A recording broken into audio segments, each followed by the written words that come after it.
Friends, આજે હું તમારી સાથે ગુજરાતી ખમણની રેસીપી એટલી સરળ માપ સાથે બતાવીશ કે તમારે 250 ગ્રામ બેસનના ખમણ બનાવવાના હોય ને તો પણ તમે સરળતાથી અને પહેલી જ વાર તમે બનાવશો ને તો પણ એકદમ પરફેક્ટ એવા બનીને તૈયાર થશે। તો ચાલો બનાવવાની શરૂઆત કરીએ। તો એના માટે એક વાસણ લઈશું અને ઘરમાં જ રહેલી એક વાટકી મેં લીધેલી છે। તો બેસન મેં કેવી રીતે ભરીને લીધેલું છે તે પણ હું તમને બતાવી દઉં। તો આ રીતે ચમચીથી મેં સરખું કરી અને આ રીતે હાથથી હલાવી અને સરખું કરીને લીધેલું છે, દબાવીને મેં નથી ભર્યું। તો આ રીતે એક વાટકી મેં બેસન લીધેલું છે। તો વજનમાં 125 ગ્રામ આ બેસન છે। તો આ માપથી તમે 3 થી 4 વ્યક્તિને આરામથી ખમણ સર્વ કરી શકશો। હવે ખીરું આપણું ગાંઠા વગરનું તૈયાર થાય એના માટે આ રીતે ચાળણી લઈ અને બેસનને આપણે ચાળી લેવાનું છે। તો બેસનને મેં અહીંયા ચાળી લીધેલું છે।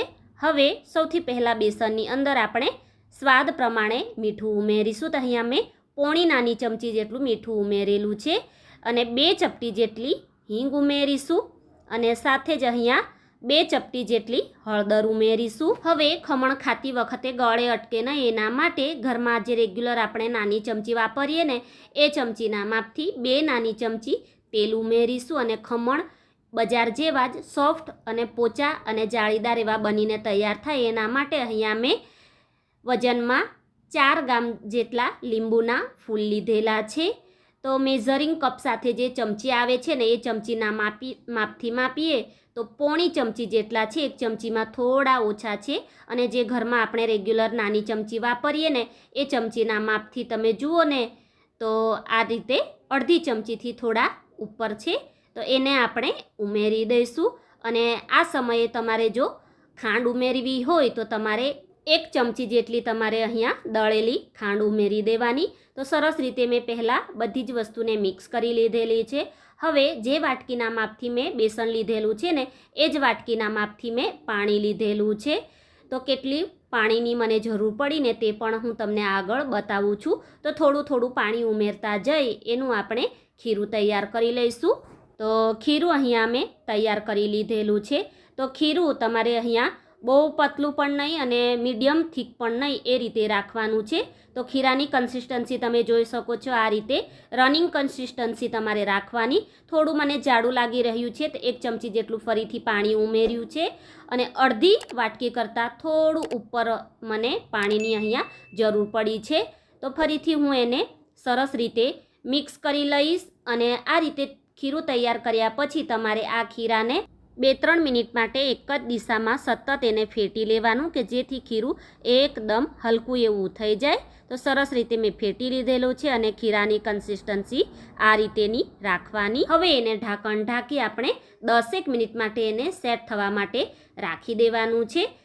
તો ખીરું સેટ થાય ને ત્યાં સુધી જે તમારે વાસણમાં ખમણ બનાવવાના હોય ને એ પ્લેટને તમારે આ રીતે થોડું એવું તેલ ઉમેરી અને એને તમારે આ રીતે સરસ રીતે પ્લેટને ગ્રીસ કરી લેવાની કે જેથી ખમણ ઇઝીલી નીકળી જાય। ખીરામાં તમે સોડા ઉમેરો ને એની પહેલાં તમારે પાણીને આ રીતે ગરમ કરી લેવાનું અને ખીરાને સેટ થતાં 12 થી 15 મિનિટ જેટલો સમય થઈ ગયો છે અને ખીરું મને થોડું એવું જાડું લાગી રહ્યું છે। તો 1 ચમચી પાણી ઉમેરી એને સરસ રીતે હું મિક્સ કરી લઈશ। તો 1-2 ચમચી પાણી ઉપર નીચે થઈ શકે છે। હવે એની અંદર આપણે ખાવાનો સોડા ઉમેરીશું। તો અહીંયા મેં વજનમાં 4 ગ્રામ ખાવાનો સોડા લીધેલો છે। મેજરિંગ કપ સાથે જે ચમચી આવે છે ને એ ચમચીના માપથી હું માપીને બતાવું ને તો પરફેક્ટ અડધી ચમચી આ ખાવાનો સોડા છે અને ઘરમાં જે આપણે રેગ્યુલર ચમચી વાપરીએ ને એ ચમચીના માપથી પણ તમને બતાવું ને તો આ રીતે તમારે માપીને લેવાનું। તો અડધી ચમચી પરફેક્ટ ખાવાનો સોડા છે એને ઉમેરી ફટાફટ એક જ દિશામાં ફેટી અને સરસ રીતે એને આપણે મિક્સ કરી લેવાનું છે। જો સોડા ખીરામાં આ સમયે બરાબર મિક્સ નહીં થશે ને તો ખમણમાં રેડ સ્પોટ દેખાશે, એટલે એ વાતનું ધ્યાન રાખવાનું। સોડા બરાબર મિક્સ થઈ જશે ને એટલે ખીરું એકદમ હળવું થઈ એ ફૂલી જશે। તો તરત જ એને આપણે તેલથી ગ્રીસ કરેલી પ્લેટમાં ઉમેરી ફટાફટ એને આપણે સ્ટીમ થવા માટે રાખી દેવાનું છે અને વરાળનું પાણી ખમણ ઉપર ના પડે ને એના લીધે મેં આ રીતે ઢાંકણને કપડું બાંધી દીધેલું છે અને અંદરની વરાળ બહાર ના જાય એના માટે આ રીતે કંઈક તમારે ઉપર દબાણ રાખી દેવાનું અને જે પ્લેટમાં તમે ખમણ બનાવવા માટે રાખ્યા હોય ને એ વાસણ કેટલું જાડું છે એ પ્રમાણે કૂક થવામાં સમય લાગશે. તો હાઈ ફ્લેમ ઉપર મેં 12 મિનિટ માટે થવા દીધેલા છે ખમણને અને 12 મિનિટ પછી ચેક કરી રહી છું. તમે જોઈ શકો છો નાઈફ નાખતા એકદમ ક્લીન નીકળે છે, મીન્સ આપણા ખમણ એકદમ સરસ રીતે કૂક થઈ ગયા છે. પ્લેટને કાઢ્યા પછી તમારે એને થોડી વાર માટે ઠંડી થવા દેવાની અને પછી તમારે ખમણને ડીમોલ્ડ કરવાના. તો જે મેં માપ બતાવ્યું છે ને એનું ડબલ કરીને તમે બનાવશો તો 250 ગ્રામ બેસનના તમે એકદમ પરફેક્ટ માપથી તમે ખમણ આસાનીથી ઘરે બનાવી શકશો. અને તમે જોઈ શકો છો એકદમ હલકા અને જાળીદાર એવા આપણા ખમણ બનીને તૈયાર થયા છે. તો હવે એને આપણે કટ કરી લઈશું. તો નાના મોટા પીસ તમારે જે પ્રમાણે રાખવા હોય એ પ્રમાણે તમારે કટ કરી લેવાનું. અને એક તમને પીસ કાઢીને પણ બતાવી દઉં. ખમણ આપણા સ્પ્રિંગને આપણે દબાવીએ ને તો ફરીથી એના શેપમાં આવી જાય છે. એ રીતેના એકદમ સ્પંજી ખમણ બનીને તૈયાર થયા છે. આ રીતે કટ કર્યા પછી જે અંદરની જાળીવાળો ભાગ છે એને આ રીતે આપણે છૂટા કરી અને ઉપર કરી દઈશું કે જેથી આપણે એમાં પાણીનો વઘાર કરીશું ને તે એકદમ સરસ રીતે ખમણ શોષી લે. તો હવે વઘાર કરવા માટે કડાઈમાં મેં 1.5 મોટી ચમચી જેટલું તેલ લીધેલું છે. તેલ ગરમ થાય એટલે એમાં 1 નાની ચમચી રાઈ ઉમેરીશું. ખમણમાં રાઈનો સ્વાદ બહુ સરસ એવો લાગતો હોય છે એટલે થોડી વધારે ઉમેરવાની. અને રાઈ ફૂટવા લાગે એટલે ઊભા કાપેલા 3 જેટલા મેં મરચાં ઉમેરેલા છે. તમને તીખાશ જે પ્રમાણે જોઈએ એ પ્રમાણે મરચાં ઉમેરવાના. અને જે વાટકીના માપથી બેસન લીધેલું ને એ જ વાટકીના માપથી પોણી વાટકી આપણે પાણી ઉમેરીશું. તો આટલા માપ માટે આટલું પરફેક્ટ પાણી છે. અને હા ફ્રેન્ડ્સ, અહીં હું તમને એક રિક્વેસ્ટ કરીશ કે આજની રેસીપી તમને થોડી પણ હેલ્પફુલ લાગી હોય તો પ્લીઝ વિડીયોને લાઇક અને શેર કરી ચેનલને સબસ્ક્રાઈબ કરવાનું ભૂલતા નહીં.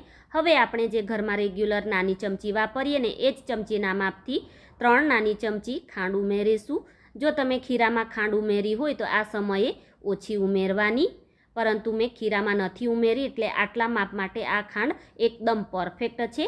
તો ખાંડ ઓગળી જાય ને ત્યાં સુધી તમારે થવા દેવાનું અને ગરમ ગરમ વઘાર તમારે ખમણ ઉપર આ રીતે બધા જ ખમણ ઉપર સરસ રીતે તમારે રેડવાનું. તો ખમણ ઠંડા છે પરંતુ વઘાર ગરમ છે એટલે બધું જ પાણી ખમણ એકદમ સરસ રીતે એબ્ઝોર્વ કરી લેશે. ઉપરથી ઝીણી સમારેલી લીલી કોથમીર અને તમે અહીંયા તાજું નારિયેળ ખમણીને પણ ગાર્નિશ કરી શકો છો. તો અહીંયા આપણા એકદમ સોફ્ટ, જ્યુસી અને જાળીદાર એવા ગુજરાતી નાયલોન ખમણ બનીને તૈયાર છે. આ રીતે ચોક્કસથી બનાવજો, તમારા ખમણ પહેલી જ વારમાં પરફેક્ટ બનશે.